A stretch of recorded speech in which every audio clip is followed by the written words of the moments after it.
తమ కుటుంబంలో Pawan Kalyan special kid అని చెప్పారు మెగా బ్రదర్ నాగబాబు. అంతర్జాతీయ మహిళా దినోత్సవం సందర్భంగా మెగా ఫ్యామిలీ నుండి ఓ స్పెషల్ ఇంటర్వ్యూ విడుదలయ్యింది. ఇందులో మెగాస్టార్ చిరంజీవితో పాటు తల్లి అంజనమ్మ, చెల్లెళ్ళు మాధవి, విజయదుర్గ మరియు తమ్ముడు నాగబాబు పాల్గొన్నారు. ఇందులో తమ జీవితంలో ఎదుర్కొన్న అనుభవాలను, సవాళ్లను పంచుకున్నారు. తల్లికి అందరికంటే ఎక్కువ నాగబాబు క్లోజ్ అని, తమ్ముడు కనిపించిన వెంటనే తల్లి నవ్వుతుందని చిరంజీవి చెప్పారు. అంజనమ్మ పెద్దగా చదువుకోలేదని, బయట కూడా ఎక్కువ తిరగలేదని, కానీ ఇప్పటికీ కుటుంబం కలిసి ఉందంటే కారణం తమ తల్లి వల్లే అంటూ నాగబాబు చెప్పారు. ఇదే సమయంలో అమ్మ చేతి వంట గురించి ప్రస్తావన వచ్చింది. అన్నయ్య చిరంజీవి ఇంట్లో ఏది పెట్టినా తినేసేవాడు. కానీ నాకు కూరలు సరిగ్గా లేకపోతే తినేవాణ్ణి కాదు. మరీ ముఖ్యంగా వెజ్ అంటే కొంచెం కోపం వచ్చేది అంటూ నాగబాబు నవ్వులు పూయించారు.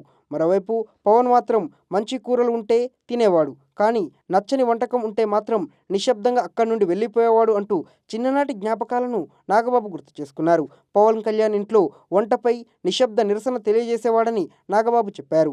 చిన్నప్పుడు పవన్ అంత బలంగా ఉండేవాడు కాదు. అందుకే ఆహారం విషయంలో తల్లి ప్రత్యేక శ్రద్ధ వహించేదని పేర్కొన్నారు.